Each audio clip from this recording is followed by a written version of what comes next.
Fatty ലിവറിന് മസ്റ്റായിട്ടും include ചെയ്യേണ്ട 5 food items നോക്കാം. മെയിൻലി നമുക്ക് ഗ്രീൻ ലീഫി വെജിറ്റബിൾസ് ഇൻക്ലൂഡ് ചെയ്യാം. ഇതിൽ ധാരാളമായിട്ട് ഫൈബേഴ്സ് അടങ്ങിയിട്ടുണ്ട്. അതുപോലെ തന്നെ ഇതിൽ അടങ്ങിയിരിക്കുന്ന ഇൻഓർഗാനിക് നൈട്രേറ്റ്സ് നമ്മുടെ ലിവറിൽ അടിഞ്ഞുകൂടുന്ന ആ ഫാറ്റിനെ ഡീറ്റോക്സിഫൈ ചെയ്യാനായിട്ട് ഹെൽപ്പ് ചെയ്യുന്നുണ്ട്.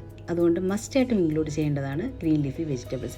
ചീര, മുരിങ്ങയില അങ്ങനെയുള്ള ഏത് ഐറ്റംസ് വേണമെങ്കിലും നിങ്ങൾക്ക് ഇൻക്ലൂഡ് ചെയ്യാം. ഓട്സ് ഡയറ്റിൽ ഇൻക്ലൂഡ് ചെയ്യാവുന്നതാണ്. ഇതിലടങ്ങിയിരിക്കുന്ന ബീറ്റാ ഗ്ലൂക്കൻ നമ്മുടെ ലിവറിനകത്തുള്ള ഫാറ്റിനെ ബേൺ ഔട്ട് ചെയ്യാനായിട്ട് ഹെൽപ്പ് ചെയ്യുന്നുണ്ട്. അടുത്തായിട്ട് ഓയിലി ഫിഷസ് ആയിട്ടുള്ള മത്തി, അയല, ചൂര എല്ലാം തന്നെ ഇൻക്ലൂഡ് ചെയ്യാം. ഇതിലടങ്ങിയിരിക്കുന്ന ഒമേഗ 3 ഫാറ്റി ആസിഡ്സ് നമ്മുടെ ലിവറിനകത്തുള്ള ആ ഒരു ഇൻഫ്ലമേഷനെ കുറയ്ക്കാനായിട്ട് ഹെൽപ്പ് ചെയ്യുന്നുണ്ട്. അടുത്തൊരു ബെസ്റ്റ് ഓപ്ഷനാണ് ഗ്രീൻ ടീ. ഗ്രീൻ ടീയിൽ അടങ്ങിയിരിക്കുന്ന കാറ്റക്കിൻസ് എന്ന് പറഞ്ഞൊരു പവർഫുൾ ആൻറ്റി ഓക്സിഡൻസ് നമ്മുടെ ലിവറിലുള്ള ഇൻഫ്ലമേഷനെ കുറയ്ക്കുകയും അതുപോലെ ഫാറ്റിനെ ബേൺ ഔട്ട് ചെയ്യാനും ഹെൽപ്പ് ചെയ്യുന്നുണ്ട്. നട്ട്സിൽ വൺ ഓഫ് ദി ബെസ്റ്റ് ഓപ്ഷനാണ് വാൾനട്ട്. ഇതിൽ ധാരാളമായിട്ട് ഒമേഗ 3 ഫാറ്റി ആസിഡ്സ് അടങ്ങിയിട്ടുണ്ട്.